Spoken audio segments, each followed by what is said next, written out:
Live. Give it about 10 seconds. Okay. Welcome everybody to the Arizona Israel Trade and Investment Office and BARD webinar to discuss how we can strengthen the U.S.-Israel relationship through agricultural partnership and collaboration. I'm really honored to have Professor Yoram Kapolnik and Dr. Kapolnik, who's the executive director of BARD, which is the binational U.S. bilateral and binational agricultural research and development fund, who will share a little bit about the BARD program, which is going live for applications starting next week. And the time is really the right timing for us to share this story with both colleagues in Israel, colleagues in Arizona, for how we can find the right kind of partnerships and collaboration. What I'd like to do is just maybe spend 1 second before we share about BARD. I want to thank the panelists who are joining with us today.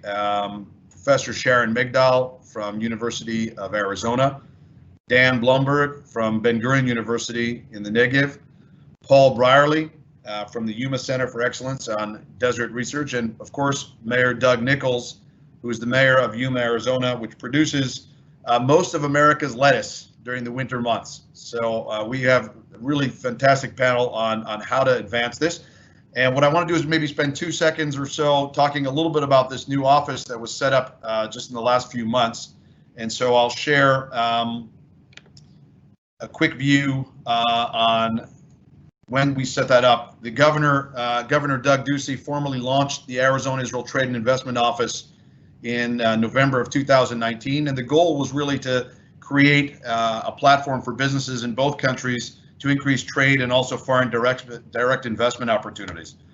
We launched that office with the largest state legislature delegation that came to Israel in November, and we were honored to be joined by Representative Tony Rivero and Minister Izhar Shai, who greeted the group, as well as Susan Marie from the Arizona Commerce Authority, and Glenn Hammer, who's the president and CEO of the Arizona Chamber of Commerce. Our office was set up really to do three core things, which was to establish more awareness and exposure for the state of Arizona and Israel, what Governor Ducey calls putting together the startup state with the startup nation, and to help support Arizona companies to trade with Israel.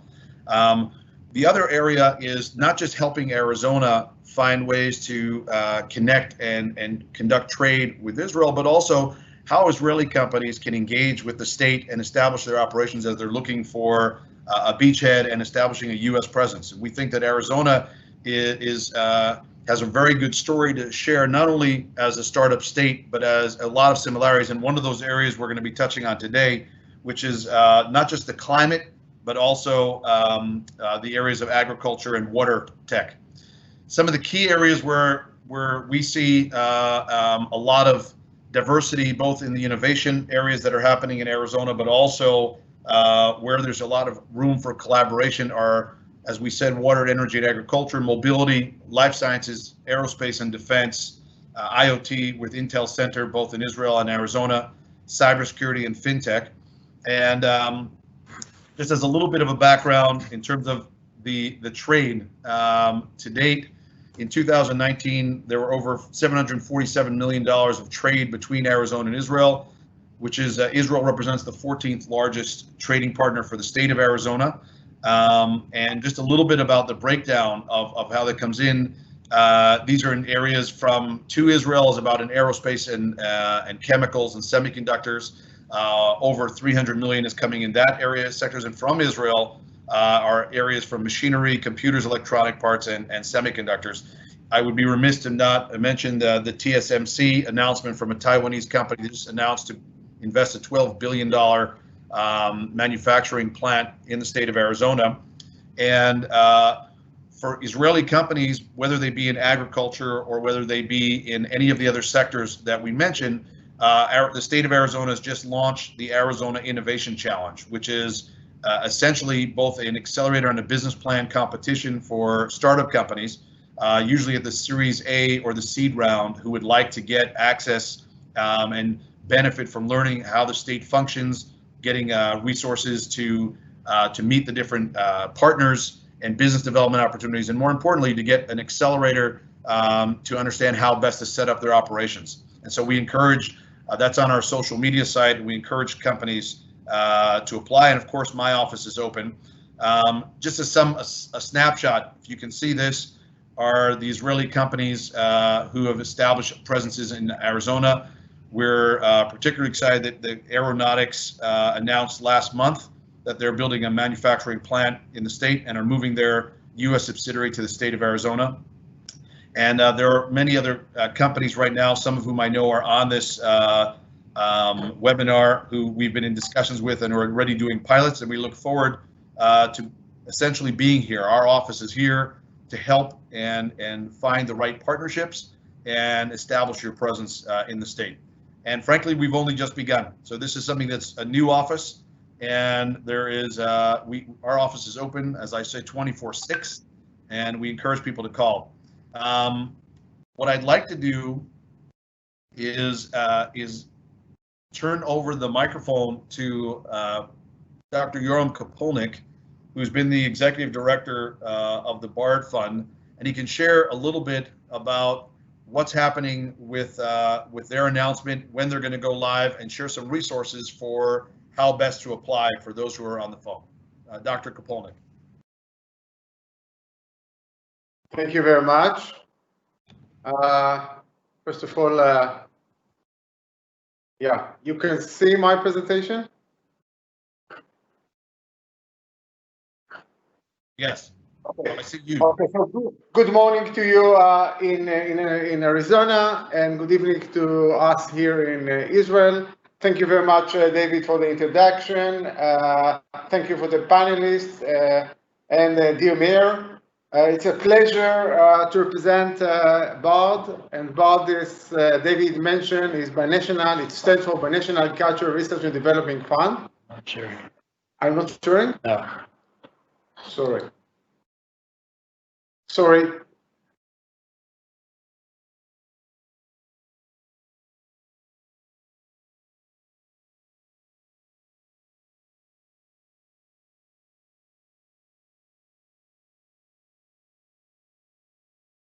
Okay, now everyone can see it.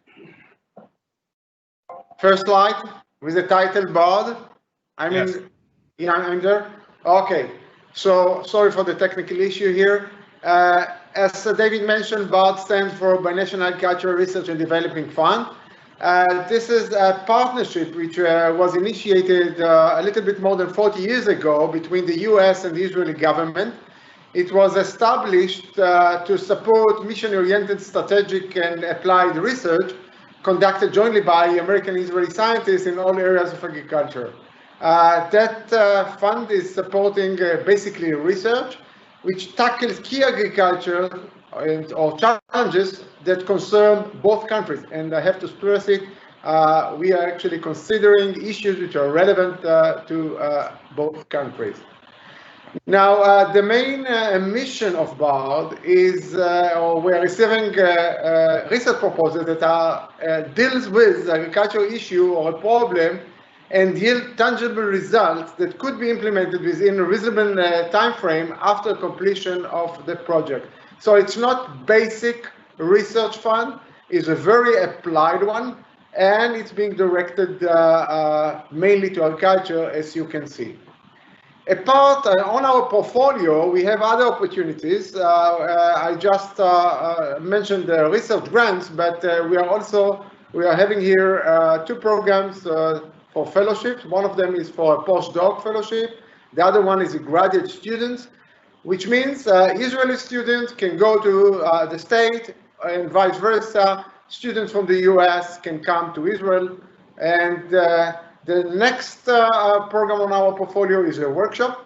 And we are covering, we have a priorities area, and every year we are supporting between 3 to 4 workshops that deals with the cutting edge issues suggested by the scientists. And this is actually meant to be kind of a brainstorm between anywhere between 5 to 10 Israelis and 5 to 10 Americans. It's a small group type of workshop, and that's what we would like to support. Recently, we entered to another dimension, and here I'm referring to the academia and business or interaction, or business and industry interaction. And I'm going to shed more light about it later on, because I understand that it would have the most concern or interest today. Now, along the time, 40 years, we have a couple of achievements, and we are lucky to have with us the evaluation that was just finished just a couple of weeks before the COVID-19 attack last. And what you can see on the left inside of that bar graph represent how the budget is being shared between the Israelis and American along the years. So you can see it's almost 50-50. So the scientists are sharing the money. On the right inside, you see how popular BARD is.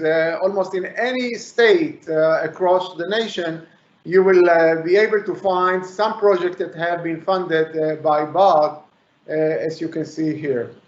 Now, as I mentioned, we are lucky to have the research impact assessment, and over the years, over the 40 years, BARD invested more than $300 million to support 1,300 projects, a little bit more than 1,300 projects.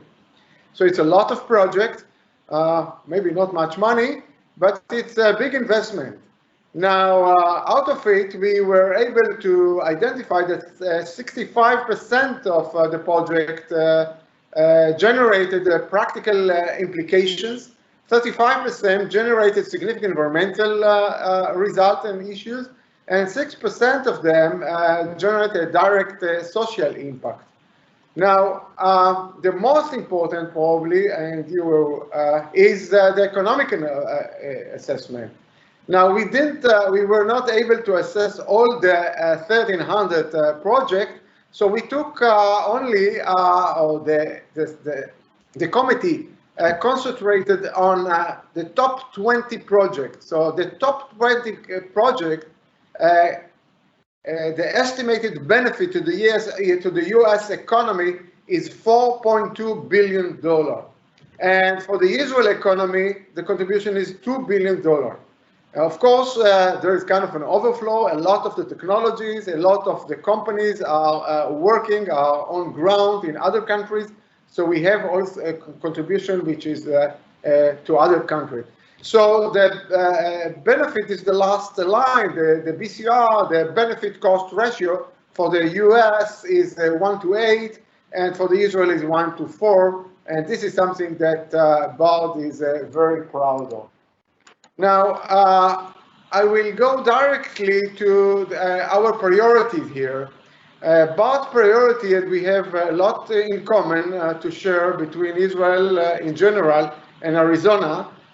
We are very much looking for any issues which are related to agricultural production under dry climate, protection against biotic and abiotic stresses. This goes for plants and animals. Water quality and quantity, and I'm sure that we will discuss it in more details in a minute. Food quality and safety is safety and security is very important to us too. And on our priority list, we have the functional and genomics and proteomics, all the omics technology. We are not abandoning them. We are actually really want to see the new techniques that can contribute to agriculture. Sensor robotics and technology, or what we call it precision agriculture, bioenergy system, and of course nowadays for this round, anything that will have some relationship with COVID-19 will deserve some priority. Of course, we don't have a special panel for COVID-19, but if you dealt with agriculture issue which has some relationship or has some meaning that can affect or be influenced by COVID, this is something that will get our respect here. Now, in terms of the criteria about this competitive grant and what we have 4 major criteria. The first one is scientific and technological merit. The second one, feasibility of the objectives. The budget is not that much, and we are funding project only for 3 years. So the scientists need to make sure that they are not too ambitious here. Then we have anticipated benefit to agriculture and the environment of both countries. Of course, the environment, we are concentrating the environment that influenced by agricultural practice. And the last and not least is the proposed collaborative arrangement. We are very much seeking for a true collaboration between the scientific group from both countries. Something that we have unique here in BARD, this is a feasibility study.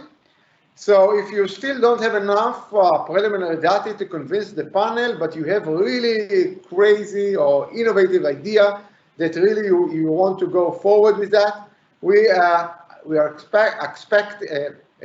will expect you to write a proposal. This will be 1-year proposal. You get 1/3 of the budget, but still you'll be able to pursue it before or will allow us to enjoy the innovation at an early stage. One thing which is the key for the success of BARD activity is the true relationship between the research, the farmers, and the extension services. And BARD was there to be a facilitator to this activity. And in the last 2 years, we decided to add another angle which is an important vertex to this equation, and this is the industry. And in this respect, we actually developed 2 programs, and this is academia to industry partnership. The first one is Believer, which was initiated last year. Believer stands for BARD Leverage. In a minute, I will shed more light to that.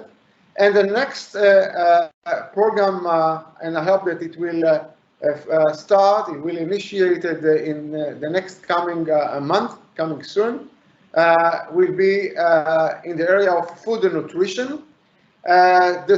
Those 2 programs are a collaboration between the NIFA, the Israel Innovation Authority, and BARD. These are the 3 entities which are directing this program. Now, for the Believer, the BARD Leverage, you'll find more information in our website, but I just want to let you know that it was directed mainly to those who had funded a project with BARD, and they have the sense, or they came to the conclusion that they really want to pursue collaboration with, or to commercialize their findings, to pursue collaboration with a commercial entity. So if it will be an Israeli company, then they will be funded through the Israel Innovation Authority. If this is an American company, the US company, they will need to apply through SBIR.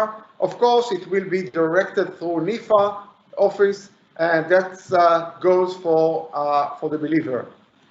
For the next program to come, then you don't have that prerequisite. This is food and nutrition.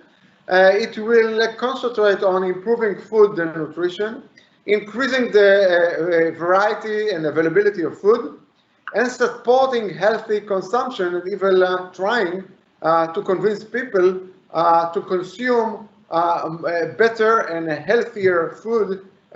Those type of projects are of the main interest in both countries, and I believe that you guys also in Arizona will appreciate too.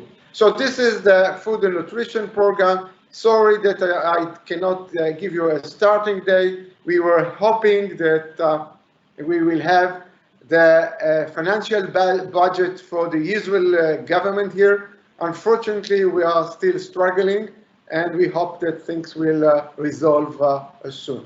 So in terms of application, the next deadline is September. I mean, the deadline is September 15.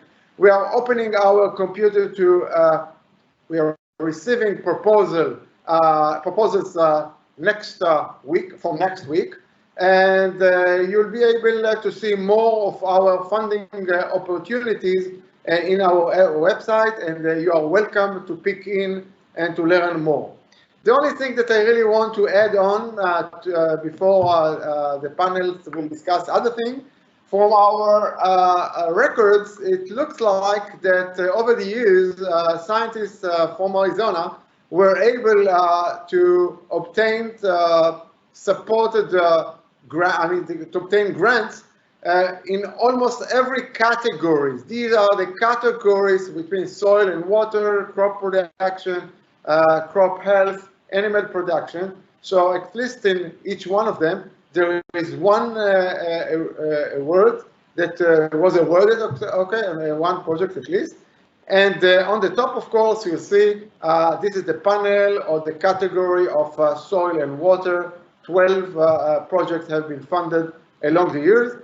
And since we have a lot of similarity between Israel and Arizona in terms of trying to produce our food, we will expect, and we are seeking to deepen this relationship, and we will be very happy to receive more proposals and to also, of course, to support them if they are standing in our criteria. Thank you very much for your attention, and I will be very happy to receive any question about BARD. Dr. Kopolnik, thank you. We are very excited about this collaboration between the Arizona-Israel Trade and Investment Office and also the Arizona Commerce Authority. We're a direct department of the Commerce Authority, and my colleagues who are based in Arizona and myself here in Israel are really anxious to see more collaboration and partnership, both at the university level, and we're excited to see the inclusion of the industry side. And I know that there are several individuals from Israel who are on this webinar who are interested and have expressed interest in applying. Specifically, I was excited to see 36 joint projects from Arizona with Israel. And for those who are looking, you've heard from Dr. Kopolnik about the emphasis for this year on at least an area of focus for COVID-19. What I would like to do is really turn it over to the panel. We're very lucky and fortunate and appreciative to have distinguished experts both from Israel and Arizona. So I'll just start and introduce quickly and then ask the questions one by one. Joining us is from Arizona is Sharon Migdal, who's Professor Migdal is the director of University of Arizona's Water Resources and Research Center, and she's a professor in the Department of Environmental Science. She focuses on water policy and management in Arizona and the Colorado River Basin, Israel, and other water scarce areas. And she's been served as an elected member of the board that governs the Central Arizona Project. And I know one or two Israeli companies are working directly with that, and I'm always excited to see collaboration. And I think if Professor Migdal is correct, she's been to Israel 17 times. So we're looking forward after COVID to get that to the magic 18. Professor Dan Bloomberg is Vice President for Regional and Industrial Development at Ben-Gurion University, the Negev. And he was the Vice President and Dean of Research and Development before that and earned a PhD from Arizona State University. So the connection runs deep between Israel and Arizona with Dan. And he's been working for the past 20 years on analysis of multi-parameter remote sensing data, including radar, hyperspectral, multispectral, and GPR data. He also launched the development of the nanosatellite and BGU sat, which is a CubeSat with a shortwave infrared imager on board, and he established the Robotics Center at BGU together with Professor Yael Edan, focusing on ABC, agricultural, biological, and cognitive robotics. We're very honored to have Professor Bloomberg, who's not only a supporter of the Arizona-Israel relationship, but is deeply connected with work on agriculture and desert tech. Joining on the switching to the desert tech side, Mayor Nichols had invited Paul Brierly, who's the executive director of the Yuma Center of Excellence for Desert Agriculture. And I love these kind of things because we'll see a lot of collaborations that will come out of this. So let me just introduce Mayor Nichols. Mayor Nichols is the 27th mayor of the city of Yuma, Arizona, which I understand is home to the holiest matzah in the world. And that's a question for later for anyone who wants to explore it. He began his second four-year term as mayor in 2018, and Mayor Nichols is committed to the Yuma community through his core belief that quality communities provide opportunities for success to all residents. He spearheads many efforts to enhance and grow the Yuma community, including serving as the founder and chairman of Forefront Ed's governing board, and works a lot on the areas related to the U.S.-Mexico border. And just an aside, Mayor Nichols, beyond just having been to Israel, and I can read the bios and share them more afterwards, but Mayor Nichols, we had the pleasure of spending time together before COVID-19. Probably the last hurrah for everyone. Mayor Nichols was here visiting as a guest. I was invited to speak at the municipal conference, the Muni World, and we were honored to have Mayor Nichols here. And Mayor Nichols, thank you for introducing us to Paul Brierly. So just to turn it to Paul, Paul is the executive director of the Yuma Center of Excellence for Desert Agriculture, and was raised on a family farm. And after earning a degree in electrical engineering, computer science from in Colorado, he spent 5 years conducting applied telecommunications research, and then developed a farm, operated Brierly Custom Hay in Arizona for 12 years. And with a background in agriculture, research, leadership, and politics, Paul was set up to head up the inaugural director of the University of Arizona's Yuma Center for Desert Agriculture. And so without further ado, what I'd like to do is direct, my first question would be to Professor Megdal, which is, we're talking about similarities between Arizona and Israel, and you've been here so many times in Israel, and you're deeply connected on boundary issues with water. What are you seeing the similarities between Arizona and Israel related to commerce and agriculture? Well, thank you, David and Bard, for organizing this panel and giving me the opportunity to participate. And David, I was able to stop by that November inauguration ceremony for your office. I was there for a conference, and it was very exciting to see all the people there. So congratulations on that. I'd just like to start out by noting that I've been working across the regions for well over a decade. And the whole premise of my work was that there were some really strong similarities across the region when it came to water and the implications of water scarcity. And I just want to list them for you and then just quickly touch on a couple of differences. Both areas have growing economies. COVID-19 aside, they're going to be growing and vibrant. They experience water scarcity relative to demand. There's semi-arid climates affected by climate change, warming temperatures, and changing precipitation patterns. And I have to say, for the scientists listening, I don't know if anybody's actually done a study of this, but I've noted such high similarity as to when we have droughts in our area and Israel has droughts in its area. And the same thing with the precipitation patterns being unusual. Vibrant, not just vibrant economies, but vibrant agricultural economies that are very important to the fabric of each jurisdiction. And then the issue of shared borders. Arizona shares a border with Mexico. We share borders with other states and sometimes cooperate and sometimes don't on water issues. And we share borders with several sovereign tribal nations. And so that poses significant issues. I noticed the Bard presentation mentioned societal impact, and that presents some special considerations. Populations are similar in the same range. Just what are a few of the differences? Maybe obvious, maybe not. The land area is quite different. Arizona is more than 10 times the size of Israel. Israel, of course, butts a sea. We do not. But one other difference, and then I'll complete my response to this first question, is when we're talking about water and agriculture, something that's very different is the system of water rights and regulation.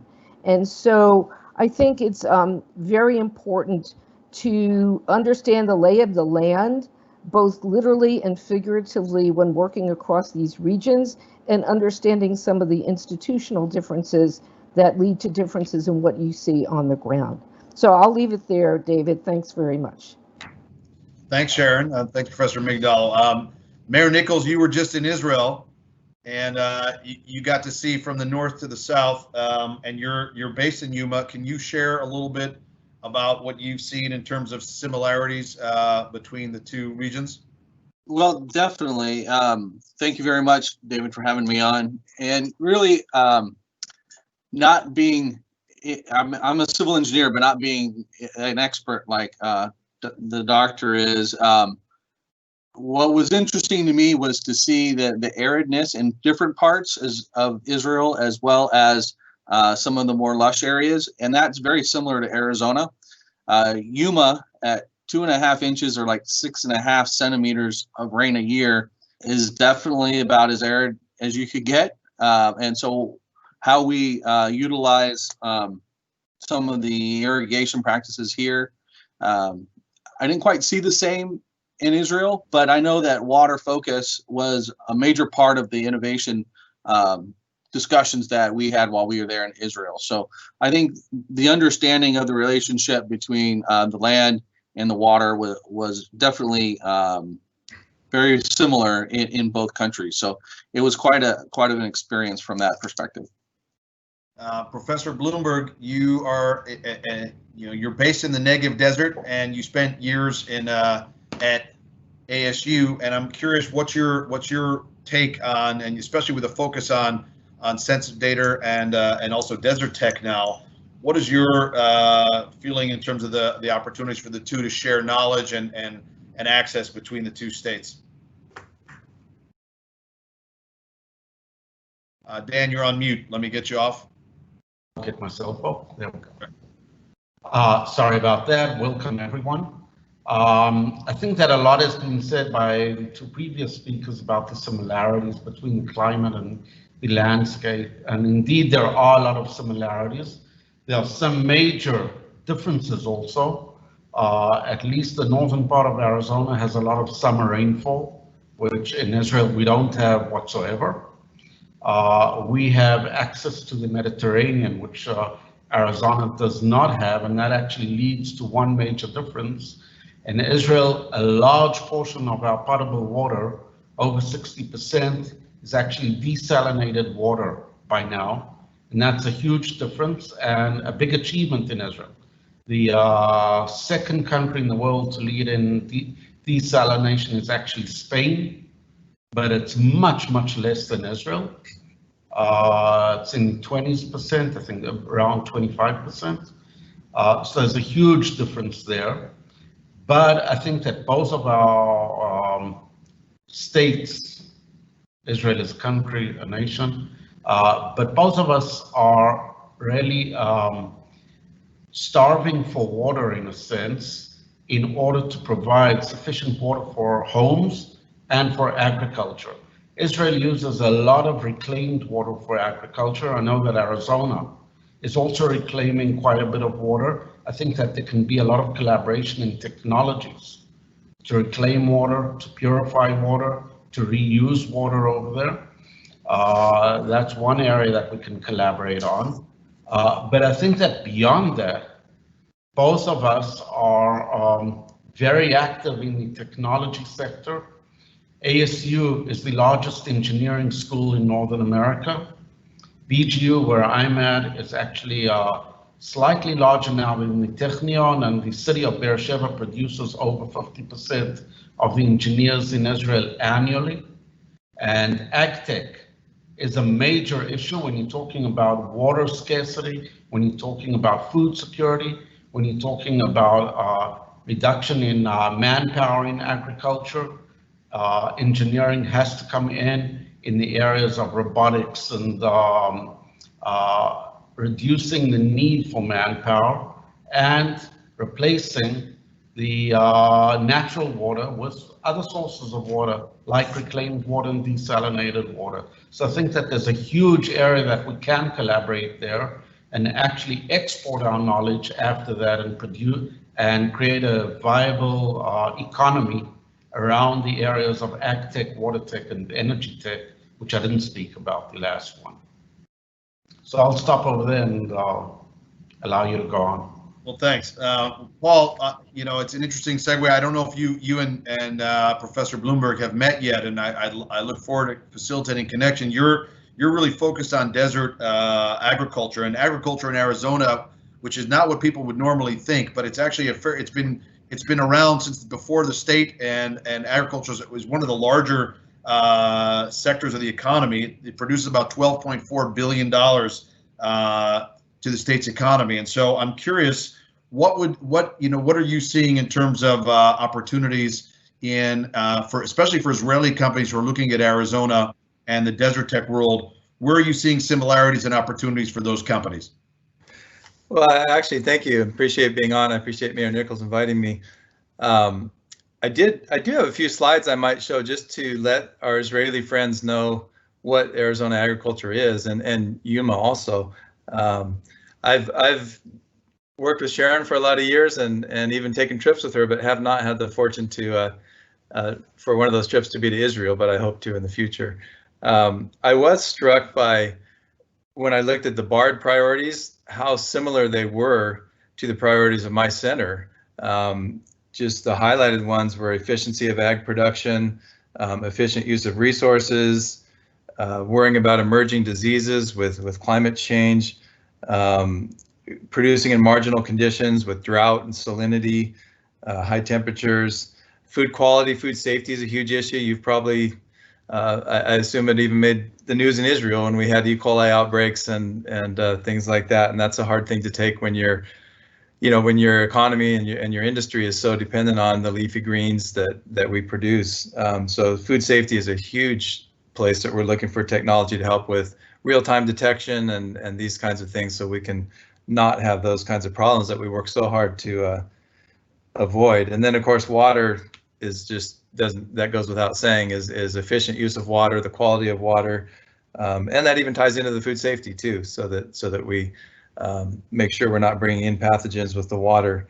And then lastly is the sensors, the robotics that the professor already spoke about, the need to reduce labor because the workforce is harder to get, even though we are on the border with Mexico and we have a good supply of labor that comes for these specialty crops that take a lot of hand labor. But if we have time, I'll show just a few slides to sort of explain what Arizona agriculture is and Yuma.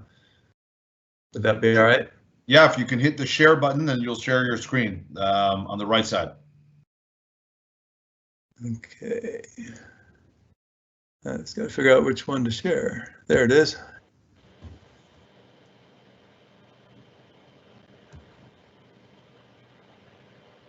Okay, are you seeing my slide? Wait 1 second.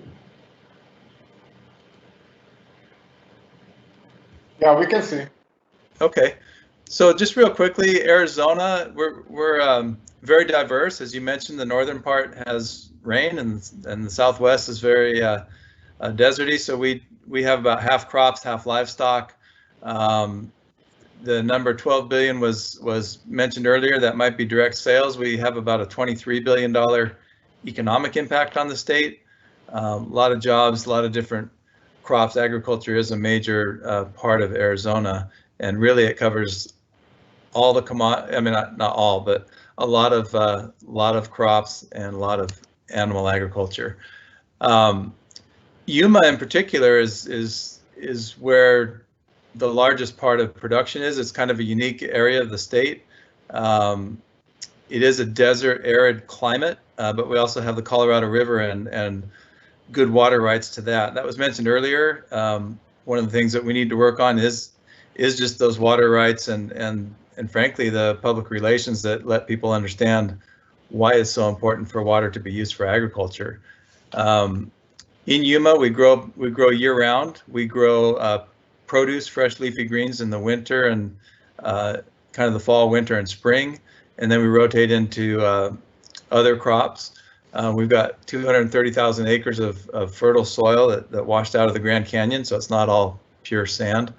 A lot of things make this a special place, and we have become very efficient with water. We use 18% less water than we did in 1975, yet in some cases we have double the yield per acre.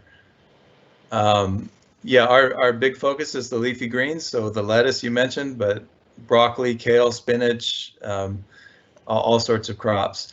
And really, we're world class when it comes to our production. We're in the top 1/10 of 1% of all U.S. counties and vegetables, and the top half or 1% of a lot of other measures.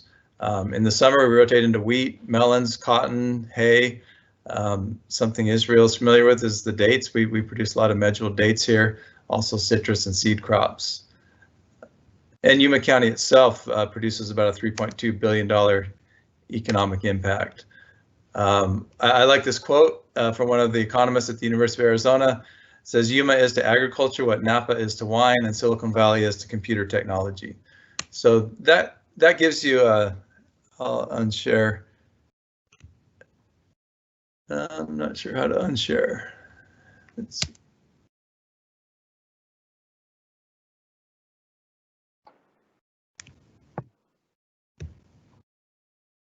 There, did I stop sharing? Yeah, and Chaim, you can bring it back if you want, back to here. What I'd like to do, first of all, Paul, I appreciate your sharing it. I know that that in the state also cotton is now one of the top 10 producers across America. And what's interesting is that there's also a whole livestock side that a lot of people don't associate with Arizona. So it's very relevant that about 47% of the entire agricultural piece is also coming from cattle and livestock. And so that has direct relationship for a lot of impact and improvements and innovations coming out of Israel, both in terms of Afi milk and things that are related to the dairy world. Coming from here, and what I'd like to do is maybe based on what you're all mentioning, is what are you looking at? You know, as we have people here, I know Jonathan Sierra's on the webinar from Yarok, who's done some pilots in the area, both in Arizona and Southern California with leafy greens, and especially related to the E. coli and dealing with some of those challenges for produce development. And I'm curious, what are you guys seeing as the needs for Arizona and where Israel can play a role as companies and scientists are listening? Where are the needs coming out beyond? We've talked about water. I know both Sharon and Dan have mentioned water, both water reuse and better sources of water. But what are other ag techs beyond robots and beyond manpower that you're seeing in the next 5 to 10 years where Israel can play a leading role? So I'll start with Dan, with Professor Bloomberg, and then go to Sharon, go to Professor Migdal, and across. Okay, so obviously, you know, each one of us knows his own field probably better than anything else. I think that one of the areas that we're going to see a lot of use is, you may call it robotics, but it's not only robotics. It's the whole issue of remote sensing, the collaboration between drones and ground vehicles, in mainly the reduction in the use of herbicides, pesticides, and other harmful chemicals. That's a big environmental issue beyond an ag tech issue only. I think that that's really going to change the way we consume chemicals in the agricultural economy, and it's going to improve the environment. I can go into how that's going to be used. I think that it's going to lead also to breakthroughs in new camera types, new sensor types, and new ways of monitoring fields and collaborating between different areas. So I'll stop over there. I have some other ideas, but I'll leave time for others here. Professor Migdal, what are you seeing? So I'd like to mention a few things here, and that is that meteorological information, transmission, use, sharing, understanding, that's an area where Arizona has an ASMET system, and there's more and more use of it, but there's always a need to improve it, maintain it, and the like. But I want to talk about something that may not, two things that may not seem so high tech, but they're very important, and they do relate to research. And that is, sometimes you need pilots, you need opportunities to apply these technologies in different settings and understand how they'll work. And sometimes you need to incentivize those. And You mentioned there's quite a bit of drip irrigation being used in Arizona, but there's also not drip irrigation being used. Yet, as Paul mentioned, Yuma agriculture is very efficient. But there is opportunity to maybe become more efficient, but the economics have to work. And these opportunities for understanding the options for using these different technologies, and then the studies that have to be done to understand the impacts of salinity, different crops, and different cropping patterns. And one final thing I want to say here is just that Paul mentioned he hasn't yet been to Israel. I keep a list of people who want to go. I let them know when I'm aware of professional opportunities. And these professional opportunities are so important. It's so important that we get over this inability to travel due to COVID-19. And there are on the ground examples of pilots going on due to people meeting each other and being able to learn about their technologies. And then the universities are involved in doing some of the studies. So the people factor and being able to really get to know each other. And if anybody is interested in an opportunity that I hope can happen in July, led by the folks who put out the Irrigation Leader magazine, for those of you familiar with that, just try to get in touch with me and I'll send you information on that. It's for July 21 or whenever it can happen, I suppose. Thank you, David.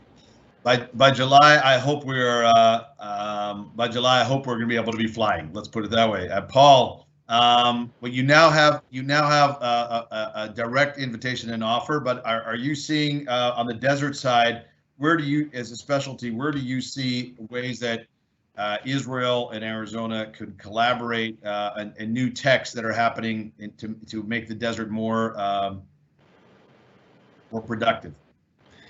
Yeah, let me kind of cover two sort of topics within that. One is the areas that need work to address the current issues and problems and concerns, and the other is a little bit about our center and how we work and the opportunities that we give for people to collaborate directly through us with the industry, and that's always, I think, critical, is to include the production ag industry in these types of when you're defining projects and things to work on and solutions. You need to know that you're really addressing the right problem and you're coming up with a solution that's going to be usable or used by the industry. So as far as topics that haven't been covered yet, I mentioned food safety. That's just in our area, that's a huge one for the fresh produce. You know, there's no kill step. People don't cook it, they eat it raw.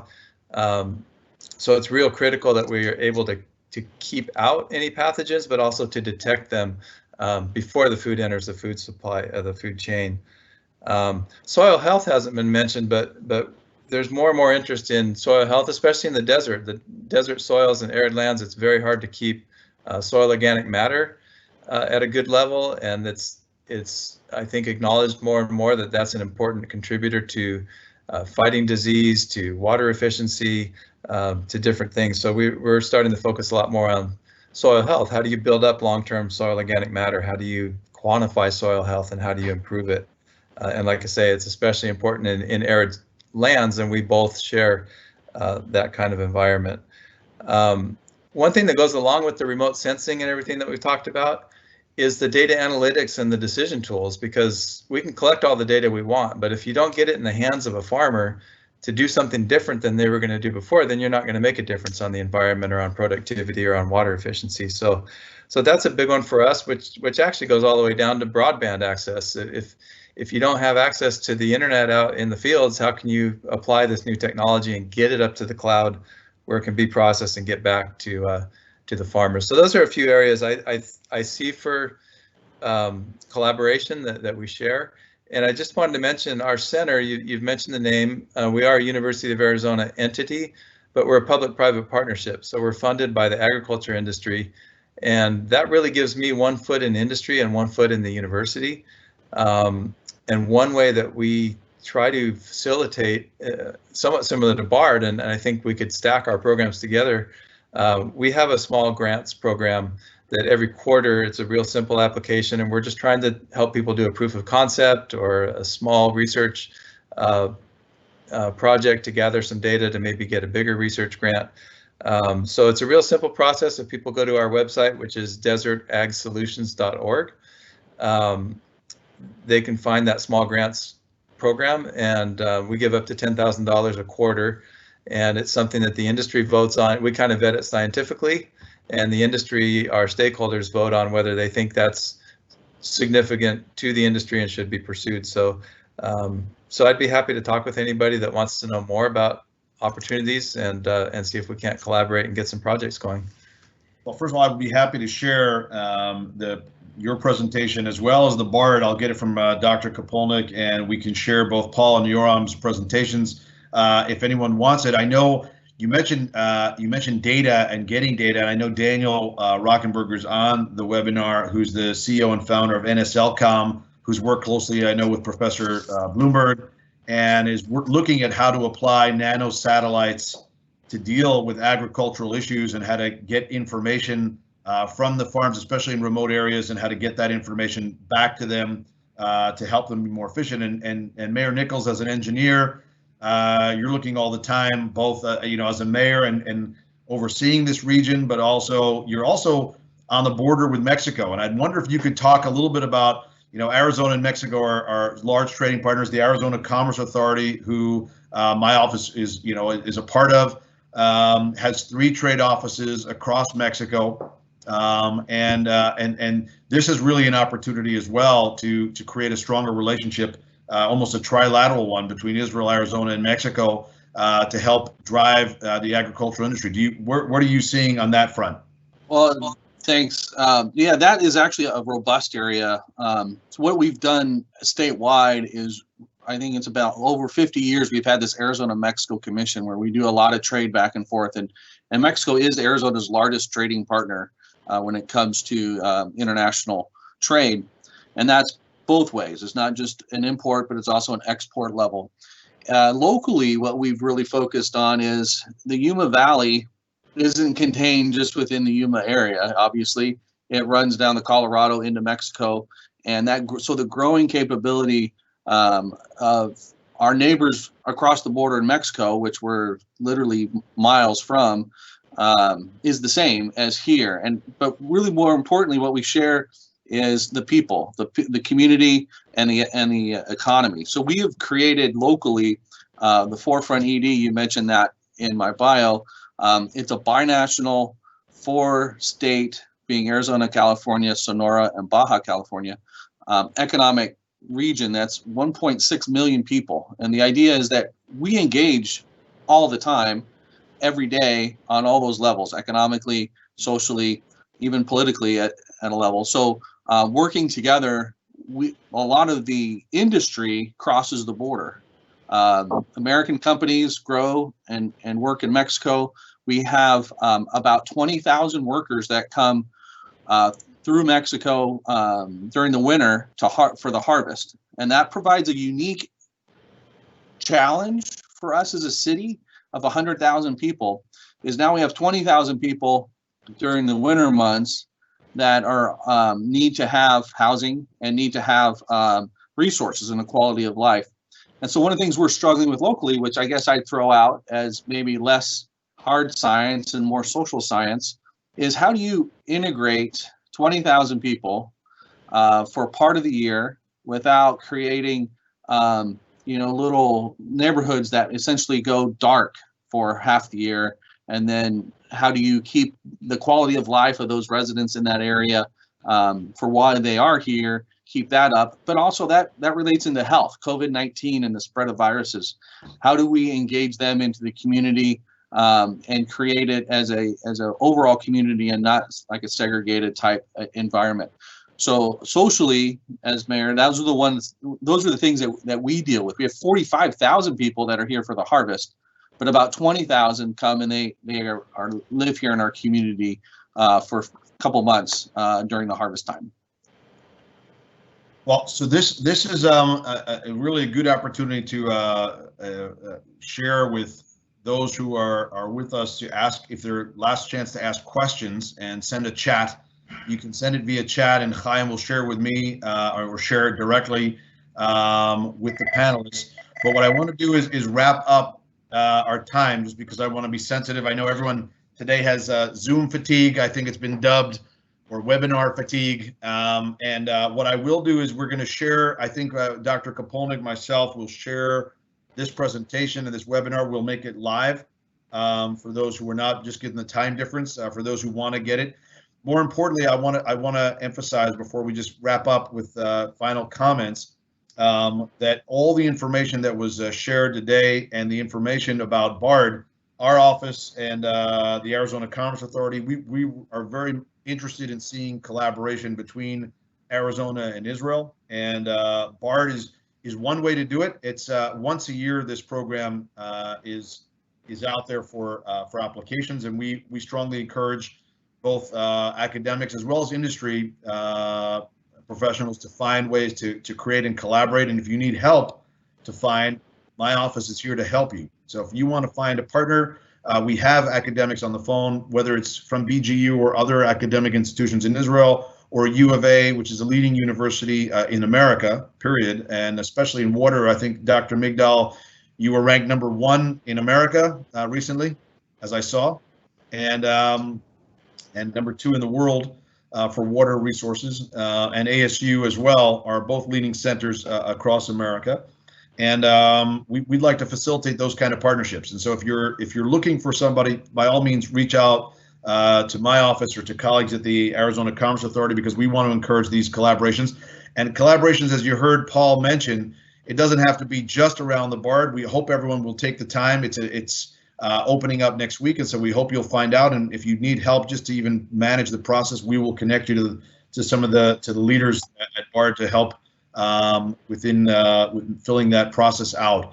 But collaboration is a year-round thing, and we look forward to facilitating that. So I guess my final question to the panel is, what would be your thoughts for people looking to apply for the BARD? I know you are familiar with some of the grants that have been accepted between Arizona and Israel and across the U.S.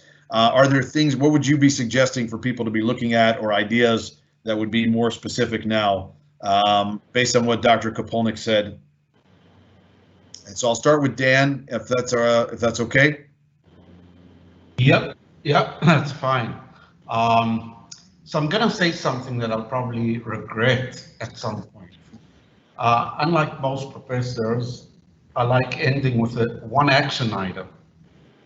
And it comes to mind that COVID-19 presented three of us here on this panel with a huge challenge, and that's teaching when the universities are shut down. Now, this webinar actually showed that we can do a webinar across the ocean between Arizona and Israel, and time zone is a non-issue. I want to suggest that we think about one other item that will help all of us. Maybe BARD would like to facilitate some of this, and that we create joint classes in the area of ag tech or water tech, that we take one topic that'll help all of us here, and it'll start a real collaboration that might be fruitful some years from now. But if the youngsters get to know each other through a joint class, that'll be something that'll lead to a future. So I'm going to stop there, and I know why I'm going to regret this later on. Yeah, because you're going to be teaching it. So David, can I go Professor, next? Yeah, because please. I'll say something that maybe Dan wasn't anticipating.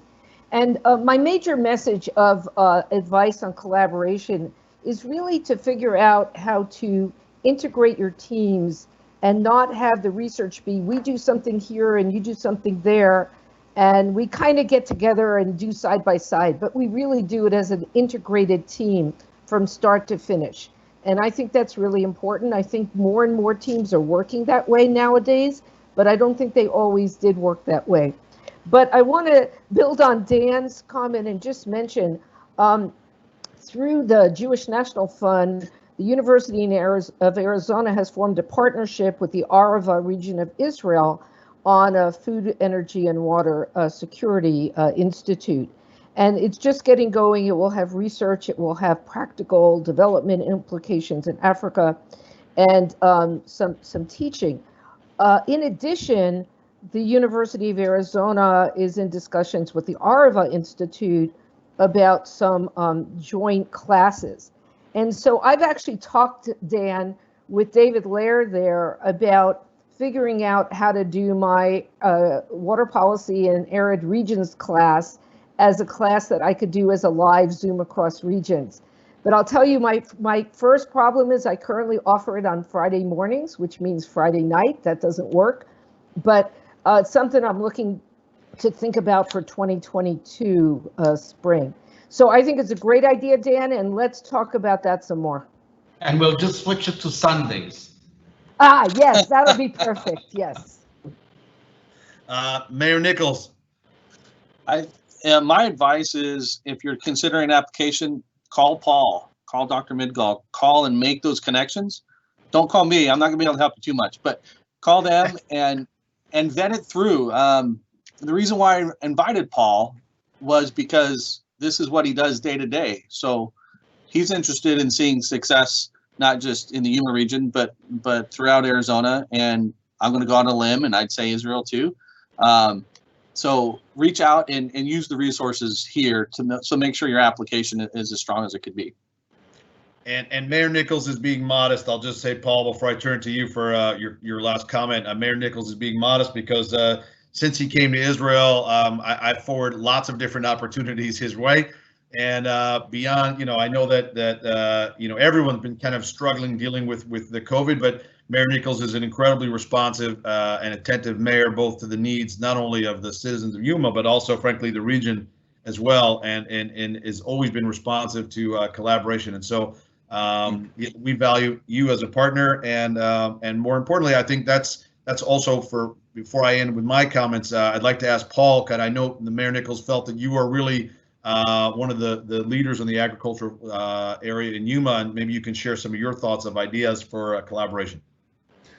Sure, and we appreciate Mayor Nichols too. He's a very hands-on mayor that gets a lot done, and you're right. I'm sure when you send him opportunities that he acts on them. Arizona and Israel we're both kind of unlikely places for successful agriculture, but we've both been very successful with agriculture. So I think the first thing about collaboration is pick the right place. We're similar to each other, world-class ag production. I think, for the Israelis on the phone, that Arizona is a good place to think about collaborations. And then I mentioned before, collaborate with the industry. Make sure you're not just at the academic level, but if you're going to try to provide a solution, make sure you're providing a solution that works, and you're providing it for a problem that's a real problem that the industry needs solved. And then last is to find the right partners, and you've got some of them on the webinar here. So do reach out to us. Us at the university, in industry, and again, if it's the right solution for the right problem, we'll find a way to put a project team together and make it happen.